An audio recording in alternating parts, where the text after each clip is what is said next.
प्राचीन भारतीय इतिहास से संबंधित ये आज की दूसरी क्लास है। इसके पहले हम लोगों ने अपने देश का नामकरण समझा था कि हमारे देश के जो विभिन्न नामकरण हुए हैं आज तक में वो किस प्रकार से हुए, उन सब की बृहद चर्चा कर दी जा चुकी है। इसके पहले वाली क्लास आप लोग ज़रूर पढ़ लीजिएगा। आज की इस क्लास में हम बात करेंगे कि जब हम प्राचीन इतिहास की बात करते हैं तो उसके ऐतिहासिक स्रोत क्या हैं, यानी कि जो इतिहास है हम कैसे जानें कि यहाँ पर ये इतिहास है ही, इसके बारे में हम बात करेंगे। तो ऐतिहासिक स्रोत में हम आज की इस क्लास में साहित्यिक स्रोत और विदेशी यात्रियों का विवरण, कहने का मतलब ये हुआ कि कुछ साहित्यिक स्रोत होंगे जिनमें कुछ पुस्तकें होंगी, धार्मिक पुस्तकें होंगी। इनके बारे में जब बात होगी तो हमें पता चलेगा कि हाँ, हम इतिहास के बारे में यहाँ से जानकारी जुटा सकते हैं। अगर हम बात करें विदेशी यात्रियों के बारे में तो तमाम नाम यहाँ पर हम पढ़ेंगे, उनकी पुस्तकें देखेंगे और इससे ये हमें पता चलेगा कि कुछ विदेशी यात्री जो भारत में आए उन्होंने भी भारत का बखान किया हुआ है। तो चलिए हम क्लास को आगे बढ़ाते हैं। इसके पहले वाली क्लास आप जरूर देख लीजिएगा। प्राचीन भारत का इतिहास। इतिहास क्या है? इतिहास का मतलब हुआ इतिहास यानी ऐसा घटित हुआ था। इतिहास ऐसा घटित हुआ था। अब अगर हम बात करें तो प्राचीन इतिहास के, भारतीय इतिहास के स्रोत की अगर बात करें तो हम इनको तीन प्रकार से विभाजित कर सकते हैं। कैसे कैसे? साहित्यिक स्रोत सबसे पहला अगर हम बात करें यहाँ पे तो साहित्यिक स्रोत, दूसरा अगर बात करें तो यहाँ पर विदेशी यात्रियों का विवरण, और तीसरी अगर बात करें तो तीसरा पुरातात्विक स्रोत। तो आज की इस क्लास में हम जो बात करेंगे ये विदेशी स्रोत और विदेशी यात्रियों के विवरण और साहित्यिक स्रोत, इन दोनों बातों पर आज की इस क्लास में ठीक से चर्चा होगी। पुरातात्विक स्रोत के लिए अगली क्लास जो क्लास 3 आएगी उसमें आप देखिएगा। हम आगे बढ़ते हैं और आगे बढ़ करके बात करते हैं सबसे पहले साहित्यिक स्रोत की। तो साहित्यिक स्रोत के अंतर्गत हम दो प्रकार के स्रोत को पढ़ लेते हैं, एक धार्मिक स्रोत और एक गैर धार्मिक स्रोत, यानी कि एक रिलीजियन सोर्सेस और एक नॉन रिलीजियन सोर्सेस। तो यहाँ पर धार्मिक सोर्सेस के अंतर्गत अगर हम ब्राह्मण साहित्य की बात करें तो ब्राह्मण साहित्य में हम किसकी बात करते हैं? वेद की। हम सब जानते हैं कि वेद कितने होते हैं? 4 होते हैं, जिनमें सबसे पुराना वेद कौन सा है? ऋग्वेद है, सामवेद है, सामवेद, यजुर्वेद और अंतिम और सबसे बाद वाला अथर्ववेद। ठीक है, ये 4 वेद हैं। इन चारों के बारे में हम वैदिक काल में बात करेंगे, अभी यहाँ तक पहुँचने में बहुत समय है। ठीक है, अगर हम बात करें रामायण की तो रामायण की रचना किसने किया? महर्षि वाल्मीकि ने किया। किसने किया? महर्षि वाल्मीकि ने किया। रामायण जो है आपको पता है कि वह संस्कृत भाषा में लिखा गया था, इसलिए थोड़ा क्लिष्ट भाषा थी, पढ़ने में थोड़ी दिक्कत हो रही थी। आगे चल करके अगर हम देखें तो 16वीं शताब्दी के आसपास की अगर हम बात करें तो रामचरितमानस की रचना हुई, और रामचरितमानस जो है यह इसी का रामायण का हिंदी रूपांतरण है। हम सबको पता है, जो कि अवधी भाषा में लिखा हुआ है। किसने लिखा? इसकी रचना तुलसीदास ने की। तो इससे हमें यह पता चला कि हमारा इतिहास क्या है। अगर तुलसीदास की हम बात करें तो इसके समकालिक जो थे, यानी तुलसीदास जो थे वो अकबर, उस समय अकबर के समकालिक हुआ करते थे। कहने का मतलब ये हुआ कि यह 16वीं शताब्दी या 1500 के आसपास की बात है। इससे हमें ये पता चल रहा है कि आज से हम अगर देखें तो 500 साल पहले के बारे में हम बात कर रहे हैं। वेदों के बारे में तो हमको पता है कि वैदिक काल जब हम पढ़ते हैं 1500 बीसी से लेकर के 1000 बीसी तक।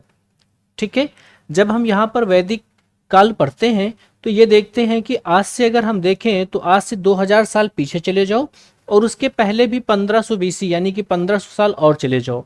कुल मिला के कहने का मतलब ये हुआ कि आज से करीब 3500 साल पहले की बातें हैं। ठीक है, अब यहाँ पर महाभारत आप जानते हो, महाभारत का पूरा नाम क्या है? जय संहिता। और इनकी रचना किसने किया? तो महर्षि कृष्णद्वैपायन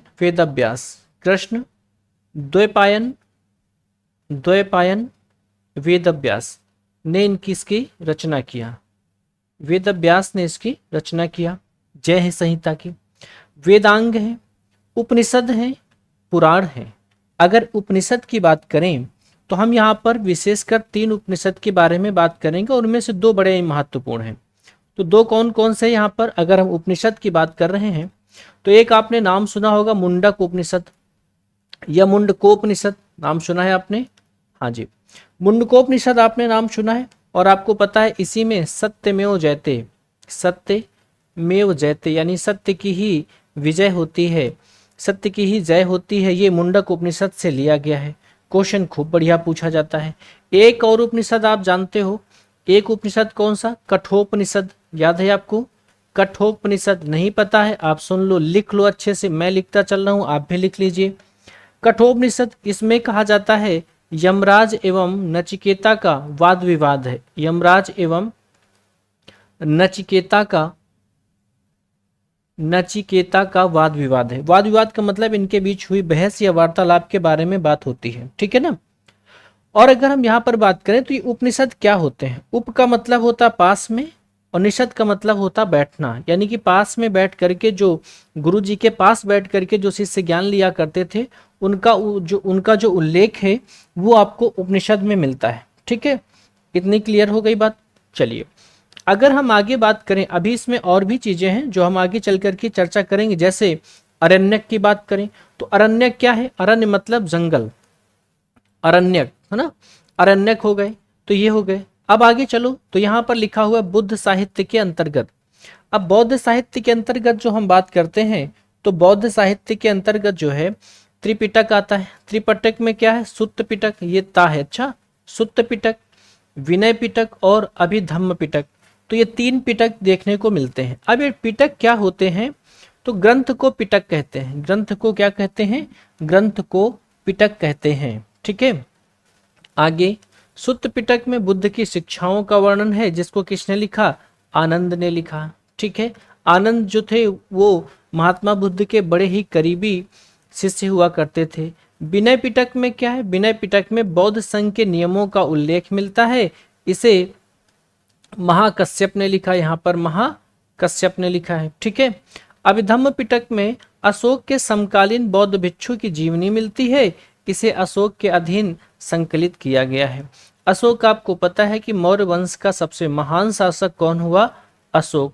अशोक के अभिलेख पूरे भारत में फेमस हैं, और अशोक के अभिलेख जो हैं ये 1837 में सबसे पहले जेम्स प्रिंसप ने पढ़ा था। इसकी चर्चा हम आगे की क्लास में करेंगे, ठीक है। हालांकि इसके पहले वाली क्लास में भी थोड़ी चर्चा इस बारे में हुई है। अगला अगर हम बात करें तो अश्वघोष द्वारा लिखित बुद्ध चरित्र। बुद्ध चरित्र अश्वघोष द्वारा लिखित, इसको क्या बोलते हैं? बौद्ध धर्म की रामायण कहते हैं। बहुत महत्वपूर्ण बात है, इसको आप अच्छे से ध्यान करिएगा, बढ़िया से पढ़िएगा, ओके। तो अश्वघोष द्वारा लिखित जो है बुद्ध चरित्र को क्या बोलते हैं? बौद्ध धर्म का रामायण कहते हैं। आगे चले, बौद्ध धर्म के अनुसार आप देखते हो अंगुत्तर निकाय। अंगुत्तर निकाय जो बौद्ध धर्म का है, इसमें 16 महाजनपदों का उल्लेख मिलता है। तो हमें ये समझ में आ रहा है कि अगर हम आज से करीब 2000 साल पहले चलें, तो हम यहाँ पर 2000 क्यों, और 500 साल जोड़ो, 2500 साल अगर हम पहले चलें, तो हम वहाँ पर देखते हैं कि पूरा जो भारतवर्ष है वो 16 बड़े बड़े महाजनपदों में बटा हुआ था। इसका एक अलग टॉपिक है, हम आगे जरूर बात करेंगे। ये तो बस हमको ये पढ़ना है कि हमें कैसे पता चले कि हाँ जी इतिहास है, क्या उसका कोई लिखित सोर्स है क्या, तो इस बारे में आज बात हो रही है, ठीक है। 16 महाजनपदों का उल्लेख मिलता है। जब बात यहाँ पर आती है जन साहित्य की, तो एक बात और ध्यान रखना कि जो बुद्ध साहित्य है, ये शायद यहाँ पर पॉइंट नहीं लिखा है, बुद्ध साहित्य जो है बेटा वो पाली भाषा में लिखा हुआ है। कौन सी भाषा है? पाली। संस्कृत के बाद दूसरी कौन आती है? पाली भाषा ही आती है, ठीक है। चलिए जी आगे हम बात कर रहे हैं। अगला जैन साहित्य में अगर बात करें तो जैन साहित्य में ग्रंथ को क्या कहते हैं? आगम कहते हैं। ग्रंथ को क्या कहते हैं? आगम कहते हैं। सबसे पुराना आगम पूर्वो है, इसे महावीर स्वामी ने लिखा है, ये पूर्वो ध्यान रखना। एक और जैन साहित्य प्राकृत भाषा में, तो यहाँ पर देखिए अच्छा हाँ ठीक है, बौद्ध साहित्य जो है वो पाली भाषा में है, और जो जैन साहित्य है वो प्राकृत भाषा में। हम आपको बता दें कि सबसे प्राचीन भाषा कौन सी है? संस्कृत है। संस्कृत के बाद दूसरी कौन बनती है? पाली। पाली के बाद प्राकृत, और प्राकृत के बाद कौन सी? अपभ्रंश, और अपभ्रंश के बाद कौन आता है? अवहट्ट। अवहट्ट या अपघट्ट, और अवहट्ट के बाद फिर क्या आती है? हिंदी। कौन आती है? हिंदी। यहाँ लगाओ बिंदी, समझ में आ गया जी। आगे देखो तो अगला पॉइंट क्या लिखा हुआ है? पमऊ चर्यू स्वयंभू द्वारा लिखा गया है, जो किससे संबंधित है, जैन ग्रंथ से संबंधित है। ये पमोचर्यु ध्यान रखना, ये क्वेश्चन बहुत इंपॉर्टेंट है, पूछा जाता है। किसके द्वारा लिखा गया, स्वयंभू के द्वारा लिखा गया, जो जैन धर्म से संबंधित है। इतना ही नहीं, महावीर स्वामी का भगवती सूत्र, इस भगवती सूत्र जो है इसमें भी 16 महाजनपद के बारे में जानकारी प्राप्त होती है। आप समझ रहे हैं मेरी बात को। ऊपर आपने देखा था अंगुत्तर निकाय, बौद्ध धर्म का अंगुत्तर निकाय, जैन धर्म का भगवती सूत्र, इनमें जो है 16 महाजनपदों के बारे में जानकारी प्राप्त होती है। ठीक है, ठीक समझ में आ रहा है। इसके बाद कोई डाउट हो तो आप कमेंट करके बताइएगा। ओके, चलते हम आगे। और यहाँ पर लिखा है संगम साहित्य। संगम साहित्य की अगर हम बात करें तो संगम साहित्य से यहाँ पर जो है तीन ग्रंथ जो है वो इम्पोर्टेंट है। और 3 ग्रंथ में कौन कौन है यहाँ पर, तो देखो तोलकाप्पियम है। हमेशा इसके लेखक पूछे जाते हैं, तो इसके लेखक कौन है, तोलकाप्पियर, तोलकाप्पियर। ठीक है, लिख लो, उच्चारण करो, तोलकाप्पियम के लेखक तोलकाप्पियर। दूसरा ग्रंथ है मणिमेखले और तीसरा है शिलप्पादिकारम, शिलप्पादिकारम। ये 3 ग्रंथ हैं, आप ध्यान रखिएगा। आइए हम आगे चलते हैं। कुछ गैर धार्मिक पुस्तकें हैं। अभी तक हमने जो पढ़ा आपने देखा कि वो रिलीजियस थी, ठीक है ना, कैसी थी, तो वो रिलीजियस थी, यानी धार्मिक पुस्तकें जो हमने पढ़ा, धार्मिक स्रोत पढ़ा हमने। ठीक है, अब हमें जो पढ़ना है वो पढ़ना है गैर धार्मिक। गैर धार्मिक में बहुत सारा आएगा। जैसे देखो क्या लिखा हुआ है, पतंजलि की महाभाष्य, पतंजलि की महाभाष्य, कल्लड़ की राजतरंगिणी, जिसमें आप जानते हो कश्मीर का उल्लेख मिलता है, कश्मीर का उल्लेख मिलता है। कल्लड़ की राजतरंगिणी, राजतरंगिणी का मतलब हुआ, राज का मतलब राजा और तरंगिणी का मतलब क्या हुआ, नदी। अगला है बाणभट्ट की हर्षचरित, जो हर्षवर्धन का दरबारी कवि था। आप कमेंट करके बताओ हर्षवर्धन किस वंश का था, बताइए। जिसकी राजधानी थानेसर, एक तो थानेसर थी, दूसरी एक और राजधानी थी, क्या आप बता सकते हो। अगला है विशाख दत्त का मुद्रा राक्षस, पाणिनि के अष्टाध्यायी, इसे संस्कृत का व्याकरण कहते हैं, किसको, अष्टाध्यायी को। बच्चा ये क्वेश्चन मतलब इतने इंपॉर्टेंट हैं कि मैं कैसे बताऊं, बहुत इंपॉर्टेंट है। अच्छे से पढ़िएगा, 2-3 बार रिवीजन करिएगा, सुन लीजिएगा, बन जाएगा। कौटिल्य का अर्थशास्त्र, अभी इसके बारे में और भी नीचे लिखा हुआ है। तो अर्थशास्त्र जो है ये किसके, ये अर्थशास्त्र का मतलब ये इकोनॉमिक वाला नहीं है, जिसमें पॉलिटिकल बात की गई है, राजा के धर्म की बात की गई है, समाज कैसे चलना चाहिए, उसमें इसमें अर्थशास्त्र में इसकी बातें की है। कौटिल्य वही हैं जिनका नाम क्या है, विष्णुगुप्त, जिनका नाम क्या है, विष्णुगुप्त। ठीक है, इनकी नीतियां बड़ी कुटिल हैं, इसलिए इन्हें कौटिल्य कहते हैं। और एक नाम और है चाणक्य, चाणक्य, समझ गए। चलिए, विष्णु शर्मा की पंचतंत्र है। कालिदास की अभिज्ञान शाकुंतलम है, इसमें किसकी, शकुंतला और दुष्यंत की कहानी है ना। चंद्रगुप्त का दरबारी कवि मेगास्थनीज, चंद्रगुप्त मौर्य का दरबारी कवि मेगास्थनीज ने, इसने क्या लिखा, इंडिका लिखा। विदेशी यात्रियों का विवरण में ये भी आता है ना कि इसने क्या लिखा, इसने इंडिका लिखा। इंडिका आपको पता है चंद्रगुप्त मौर्य के दरबार में लिखा। तो ये किसका दरबारी का, ये किसका व्यक्ति था, मेगास्थनीज किसका था, ये था सेल्यूकस निकेटर का। किसका था, सेल्यूकस निकेटर। और आपको पता है कि जो सेल्यूकस निकेटर था वो सिकंदर का सेनापति हुआ करता था। सिकंदर वही सिकंदर थर्ड की बात हो रही है, सिकंदर वही सिकंदर थर्ड की बात हो रही है। इन्होंने ही भारत का नाम क्या रखा था, इंडिया, क्योंकि नदी कौन थी, सिंधु, और इसने क्या कहा, उसको इंडस कहा। आगे हम बात करें तो हेंसांग के, हेंसांग हर्षवर्धन यानी पुष्यभूति वंश का था, के शासन काल में भारत आया और इसने सियूकी नामक पुस्तक लिखी।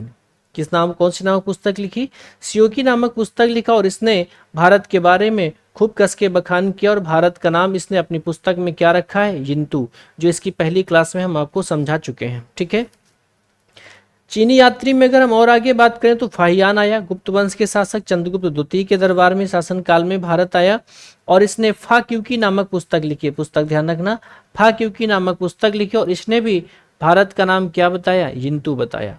ठीक है, हर्षवर्धन का दरबारी कवि कौन था, बाणभट्ट था। इसने एक कादम्बरी नामक पुस्तक लिखी। इसमें हर्षवर्धन के बारे में जानकारी प्राप्त होती है और पुष्यभूति वंश के बारे में जानकारी हासिल होती है।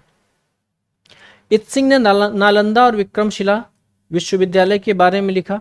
आप मुझे बताएंगे कि विक्रमशिला विश्वविद्यालय की स्थापना हम बता दे रहे हैं किसने किया था, धर्मपाल ने किया था। और आपको बताना है कि नालंदा विश्वविद्यालय की स्थापना किसने किया। आप कमेंट में जरूर राइट करिएगा। ठीक है, आगे हम चल रहे हैं और अगले बारे में बात करते हैं। तो मौर्य वंश से संबंधित कुछ पुस्तकें हैं जिसमें हमें मौर्य वंश के बारे में जानकारी प्राप्त होती है। अगर जैसे कि हम बात करें तो कश्मीरी महाकवि समेंद्र नाथ द्वारा, समेंद्र नहीं यहाँ पर क्षेमेंद्र है ना, तो यहाँ पर कौन क्या है, क्षेमेंद्र, कश्मीरी महाकवि क्षेमेंद्र द्वारा लिखित वृहत कथा मंजरी, ये हटा दो, वृहत कथा मंजरी इंपॉर्टेंट किताब है, ध्यान रखिएगा किसके द्वारा लिखी गई, क्षेमेंद्र द्वारा लिखी गई है बृहत कथा मंजरी। दूसरा अगर हम बात करें तो विशाख दत्त का मुद्रा राक्षस, इससे हमें मौर्य वंश के बारे में जानकारी प्राप्त होती है, जिसमें हमको पता है कि मौर्य वंश का जो पहला शासक था जिसने मौर्य वंश की स्थापना किया वो कौन था, चंद्रगुप्त मौर्य, आपको पता है चंद्रगुप्त मौर्य। इसकी तीसरी पीढ़ी जो आती है उसमें अशोक मिलता है। फिर पंडित सोमदेव का कथा सरित सागर, ध्यान रखना पंडित का सोमदेव का कथा सरित सागर, ये सब किताबें बहुत अच्छे से ध्यान रखिएगा। शुंग वंश के बारे में अगर बात करें तो गर्ग मुनि द्वारा लिखित गार्गी संहिता, बहुत इंपॉर्टेंट क्वेश्चन है, गार्गी संहिता किसके द्वारा, गर्ग मुनि के द्वारा। इसमें शुंग वंश के बारे में जानकारी प्राप्त होती है जिसमें पुष्यमित्र शुंग का नाम आता है। कालिदास की मालविकाग्निमित्रम, आपने मालविकाग्निमित्रम तो पढ़ी होगी, नहीं पढ़ी तो मतलब कहने का ये है कि इसमें मालविका और अग्निमित्र की कहानी यहाँ पर देखने को मिलती है, मालविका और अग्निमित्र की कहानी यहाँ पर इसमें पढ़ने को मिलती है। ठीक है, आगे बात करें हम, जिसमें आपको पता है कि जो मालविका है वो एक दासी है अग्निमित्र के यहाँ, और जो अग्निमित्र है वो इस पर बड़ा ही मोहित हो जाता है। बाणभट्ट की हर्षचरित, इसके बारे में, इससे क्या किसके बारे में जानकारी प्राप्त होती, तो हर्षवर्धन की तो जानकारी प्राप्त होती है, शुंग वंश से संबंधित भी यहाँ पर लिखा हुआ है। ठीक है, पतंजलि का महाभाष्य जो आपने पहले पढ़ा हुआ है।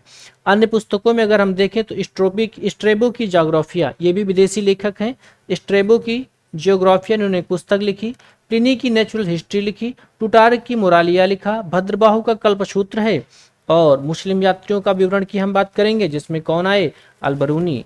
अलबरूनी का नाम जानते हो, महमूद गजनबी का समकालिक था, समकालिक का मतलब होता है उसके समय आया था या उसके समय था, समकालिक था। इसने तहकीक हिंद या फिर किताबुल हिंद लिखा, इसकी एक ही किताब एक ही है, तहकीक हिंद या फिर आप कह लो किताबुल हिंद, तो इसने एक किताब लिखी। एक और नाम ध्यान रखना, अलमसूदी, ये पाल वंश, यानी कि पाल वंश कहाँ कहाँ था, तो बिहार और बंगाल में था, के शासक महीपाल के समय ये भारत आया था। अलमसूदी पाल वंश के शासक महीपाल के समय में भारत आया था, और इसे अरबों का हेरोडोटस कहते हैं।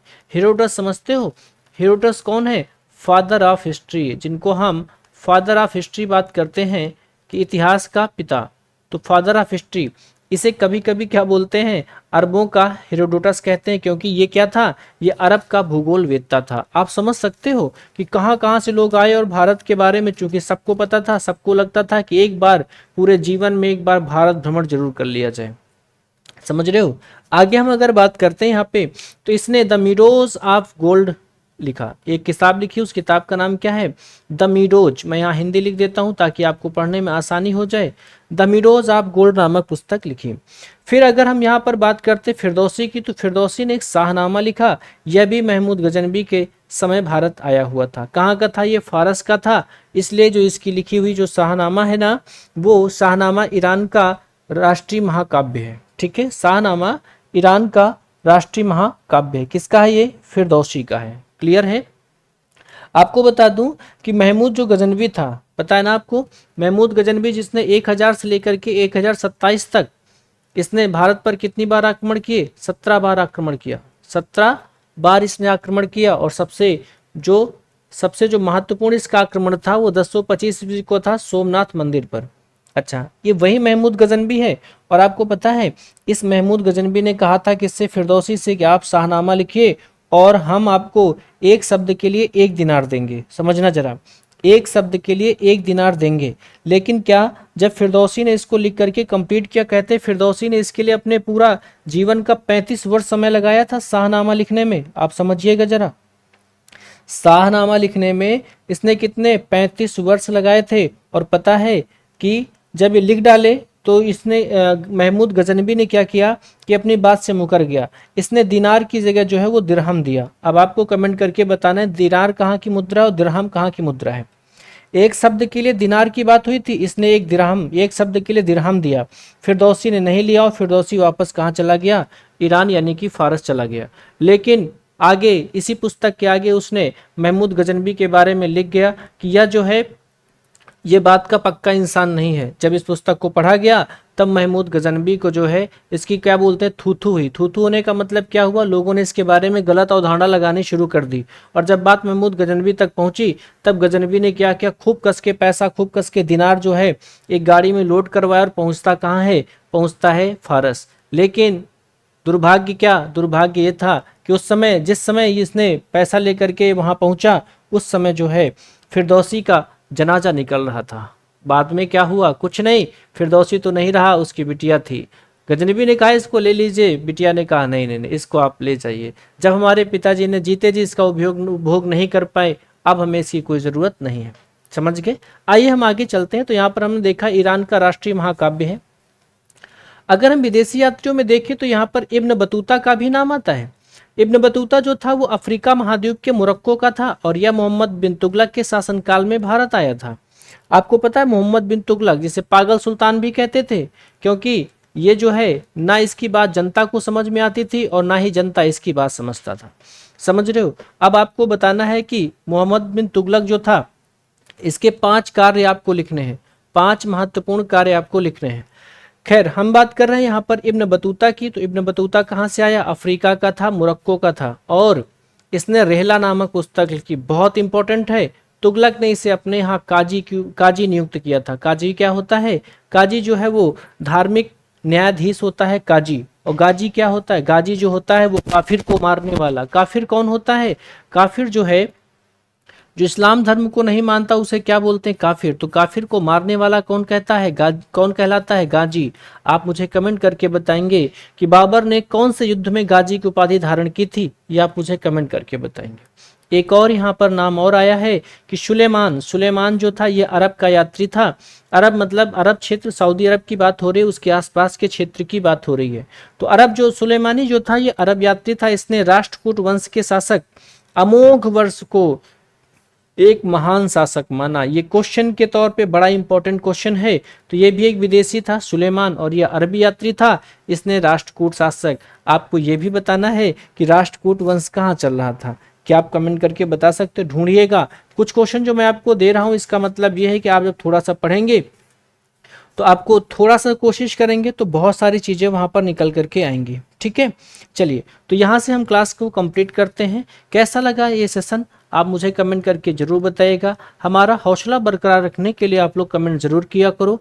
ठीक है, फिर मिलते हैं आगे। और आगे हम बात करेंगे पुरातात्विक स्रोत के बारे में, जिसमें हम बात करेंगे इंस्क्रिप्शन यानी अभिलेखों की बात करेंगे, जिसमें हम स्मारक की बात करेंगे, और इसके साथ साथ जो फॉसिल्स हैं यानी कि अवशेष मिले हुए हैं, मूर्तियां हैं, सिक्के हैं, मोहरे हैं, इन सब के बारे में अगली क्लास में आपसे हम चर्चा करेंगे। ठीक है, तो आप सभी का शुक्रिया, थैंक यू।